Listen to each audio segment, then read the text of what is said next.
Let's talk some chess. This is game 13 of the World Chess Championship. Ding Liren with the white pieces, Jan Pomchi with the black pieces. And we said there might be some fireworks coming into this game, and there certainly were. I won't spoil anything, but certainly some craziness over the board. So really excited to get into it. Jan is up a point coming into this game. There are 3 games left in the match, so a win for Jan or a draw for Jan here, basically gets him over the line for the match and being crowned the World Chess Champion. Ding, though, this is his second to last game with the white pieces, so he needs to go for it, and it's his opportunity to go for it with the white pieces and try to get a win and equalize the match. So Ding opens us up with d4. We have knight to f6, knight to f3, d5, and e3. And the commentators, Caruana and the other commentators, were kind of joking about, they're surprised at this. I think it's the Collier system or the Colliet system.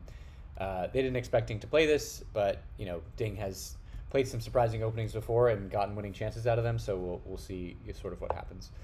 Jan plays c5, Ding puts his knight on d2, nicely connecting the knights in development, and Jan takes on d4. We have e takes back on d4, and queen to c7, getting ready to line up a bit prematurely on this long diagonal, and also putting some pressure on this weak c2 pawn. If the white queen moves, then the black queen will gobble up this pawn, so nice little queen move there.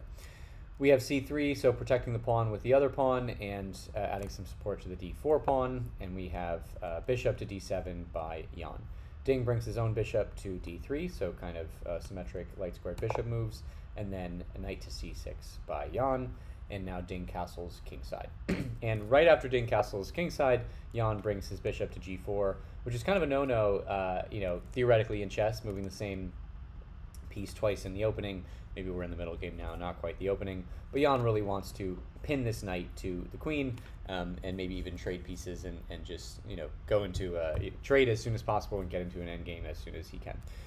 Ding ignores it for now, and he puts his rook on e1, and Jan plays e6, adding some protection to this pawn, but also preparing to put his dark squared bishop on d6, and then eventually castle. And with the bishop on d6, he'll have a bishop and queen battery on this h1 pawn, which obviously would not be good for white. So Ding deals with this by putting his knight on f1, and now he is protecting that h1 square.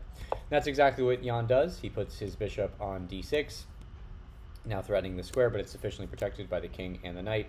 Technically by the other knight, but this is artificial protection because the knight is pinned to the queen by the bishop. We have Ding making a dark squared bishop move of his own, bishop to g5, attacking the knight, and Jan castles kingside. And here, Ding doesn't play the best move, but he plays the move that he thinks will give him the most chances. And that move is bishop takes knight on f6, forcing g takes on f6 back. And now you've opened up the g-file, you've messed up Jan's defensive pawn structure, and hopefully you have some counterplay, hopefully you have some chances to take down the black king. So that's sort of the idea. Ding then plays the second move in a row, which maybe not necessarily the best move per the engine, but the move that will give him the most aggressive chances, which is knight to g3. You're going to see this knight come to h5, where it will be very threatening on sort of these two squares. The engine suggests that you play knight to e3, attacking this bishop, but that's a little, maybe better tactically in this sense, but Ding is thinking strategy. He wants to get his pieces near the enemy king. So he puts the knight on at g3. Jan plays f5, solidifying his bishop and also cutting off the range of Ding's bishop. This is not a very good pawn structure because the f6 pawn is unprotected. This is still not a great pawn structure, but at least this pawn is now protected. The f pawn is now protected by the e pawn. We have Ding saying, get your bishop out of here with h3, trying to kick the bishop, and now Jan finally makes the trade. So bishop takes on f3 and queen takes on f3. And then we have knight to e7 by Jan. This knight wasn't doing much on c6, so it wants to get into the game and basically be a nuisance. Not be a nuisance, but try to help in the attack against the white king. So Ding makes a similar, advancing the knight move, knight to h5, and now you're threatening this knight to f6 with a tempo, so Jan avoids that by moving his king to h8. And then we have g4 by Ding, really playing aggressively, trying to open the g-file, trying to attack and get after the king. Jan wisely just puts his bishop on g8. He senses there's going to be a supremacy race, an arms race for the g-file, and he wants to establish dominance by putting this rook here. So early control of the g-file, and Ding says, I'm going to get my king out of the way of this scary rook and put it also on h1. So both kings are now sort of safely nestled, or relatively safely nestled on the h-file. And then we have knight to g6 by Jan, so the knight has now arrived on a very relevant square, and will become more relevant as we will see in a moment. So here's where Ding played his sort of first kind of mistake. I guess you classify this as a blunder. He brings the he brings the bishop to c2. And I think what he's worried about here is knight coming to f4 with a tempo on the bishop, so he must protect the bishop. What he needed to play here was rook to g1 and try to meet Jan's sort of forces on the g-file and keep up in the arms race. But he doesn't. He retreats the bishop, and this allows knight to h4 with a tempo nonetheless on the white queen. So Ding here is forced to move his queen. He moves the queen to e3, but then you get this really nice rook lift to g6. And the idea behind this rook lift, not only does it allow future moves like rook to g8, but it prevents this knight to f6 with a tempo. Not a tempo, sorry. No tempo, but still knight to f6. Prevents it because the rook obviously would just take that piece. So Ding now belatedly plays rook to g1, but it's a bit too late for that because now you're getting this f4 move and a cheeky little move, not acknowledging the tension here on the g-file, just pushing forward. Obviously comes with an attack on the queen, obviously protected by the bishop, so the queen is forced to move. And Ding here creates his own bishop and queen battery, just like Jan has, eyeing this long diagonal. And here, if Jan totally fell asleep and played something like rook captures on g4, you're going to get checkmate with the queen on h7. So setting up a potential long-range attack for later. Jan shifts his queen over to e7. He actually breaks this battery to get ready to get the queen more into the attack. And here, Ding meets it with e1, getting the rook on the same file as the queen, but not for long because we now have queen to g5. And you can sense Jan's pieces are slowly collecting near the white king. And, Ding has defenses of now, but this is getting a little bit scary. The kitchen is getting a little bit hot if you're playing with the white pieces here, so you have to be careful. And here, Ding, unfortunately, he has to throw caution to the winds. He has to play aggressive. He has to try for counterplay. So he plays the second blunder, which is c4. The engine recommends here is playing bishop to d1, adding some protection to this g4 square. And the problem with the c4 move is you immediately get d takes on c4, which is what Jan plays. And you can't really take back with the queen because then you're going to get this knight to f3 forking the two rooks. This would allow Jan to go up material, but also remove these two rooks, which are currently vital in the defense of the white king. So that's not really going to work, and instead Ding realizes that, wants to keep defending this f3 square, and just puts the queen on c3.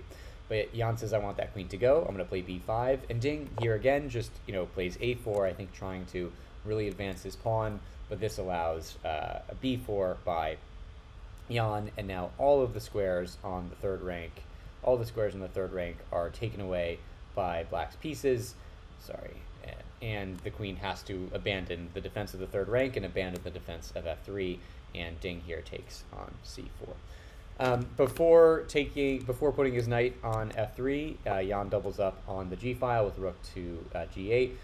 The problem is that this allows this queen to c6 move, so now threatening the bishop on d6. And I think this was the first, the fact that Jan just didn't immediately play knight to f3 here, this is an early indication that despite the winning advantage that Jan has, I mean, he has the bishop, zoning in, he has the queen and the rook doubling up on the g-file, this rook is ready to join, this knight is super threatening and ready to attack. This is a winning position for black. White's pieces are kind of discombobulated, they're all defending desperately. The queen can't even take this pawn because the bishop is defending it. But the fact that Jan here doesn't play knight to f3 is an early indication that maybe this attack will be for naught. Instead, Jan doubles up the rooks, which is a sensible move, but it allows queen to c6, threatening the bishop. And Jan is still okay here. Jan is still fine here, but unfortunately he plays the incorrect move in this position, a decently sized blunder. So take a second to see if you can find what the correct move is here, while I just give you a moment.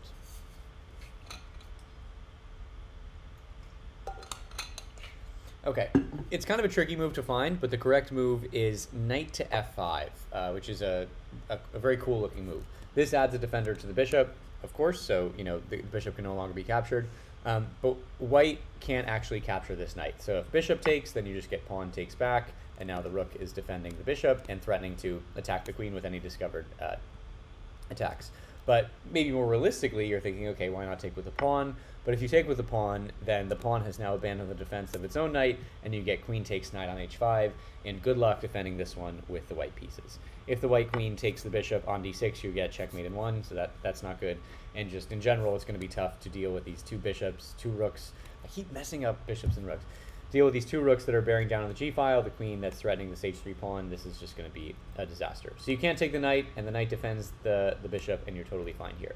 Unfortunately, Jan doesn't find this. Instead, he plays rook to b8, maybe what you thought of at home.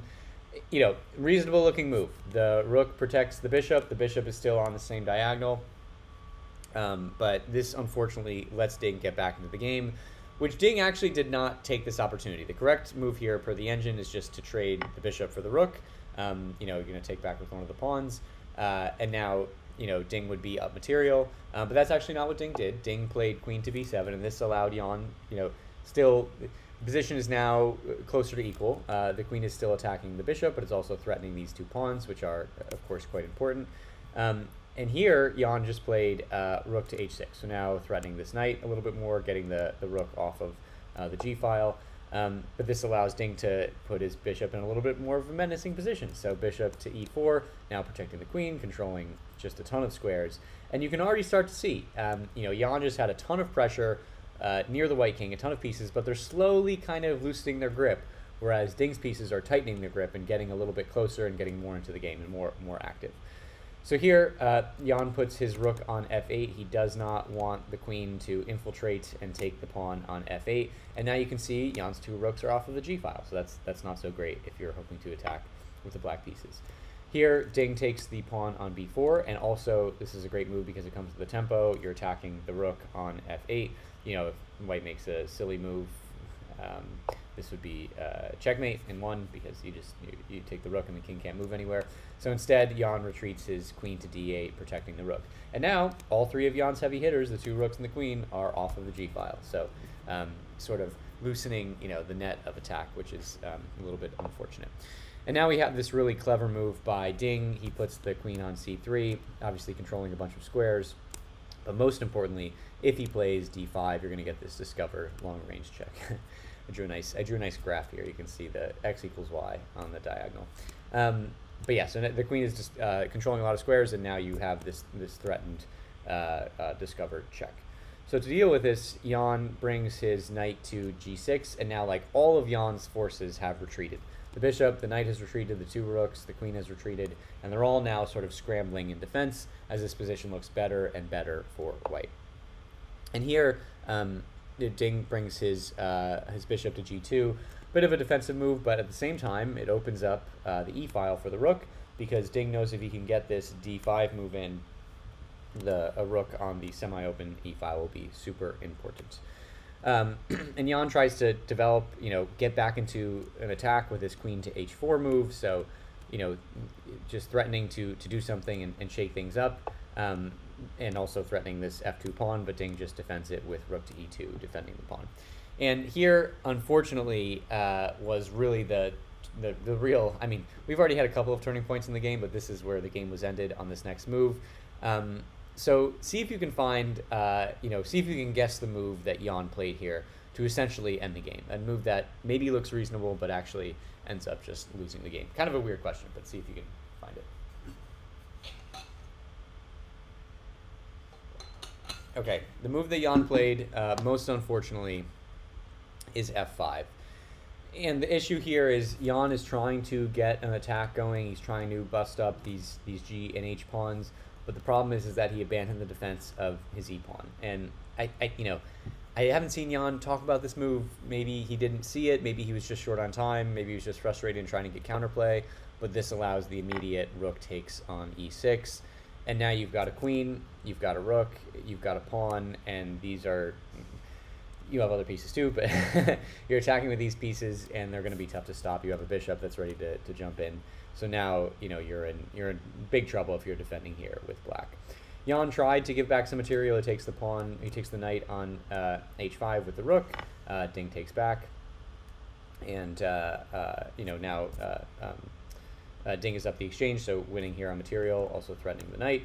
Jan just takes the pawn on h5, but now you get this d5 move, which Ding has been sort of preparing or threatening for a while. This obviously checks the king. The only move that makes sense is g8, and then Ding, I think, just played d6, and either in this position or in a move or two ago, I forget what exactly happened, Jan just resigned the game. He only had a couple minutes left on the clock, but this is just crushing, totally crushing for white, or for black. There are just way too many. The rook can come into the game, the queen can come on to c4 and threaten some discoveries. It's going to be very hard to prevent this pawn marching. I mean, I think I tried some moves. You play f3, bishop comes to f1, queen tries to defend on h6, but then you're going to get a pawn keeps marching to d7, and eventually you're just going to get the queen on this diagonal. The king has to move, and then rook to e8, and it's just a queen is coming up very soon. If you take, here comes the queen, and if you obviously if you don't take, I don't know, if you make some move like that, you're going to get a queen anyways. The point is that you're not going to be able to stop this pawn. The attack is too strong, and the game is over. So I don't remember exactly where Jan resigned, but it was around here, and just a crazy end to a crazy game. Obviously, you feel terrible for Jan. He had a winning position, basically would have sealed the world championship, and unfortunately, just a couple of moves. That's the tough thing about chess, just a couple of moves, and against a great opponent like Ding, it could all go the other way. So feel for Jan, but the nice thing for us fans is that we get a real exciting ending to the World Championship now. There are 2 games left, the score is tied, and anything can happen. So keep tuning in. Thanks for watching. Drop a like and subscribe, and we'll see you next time for game 13. Yeah, for game 13. See ya.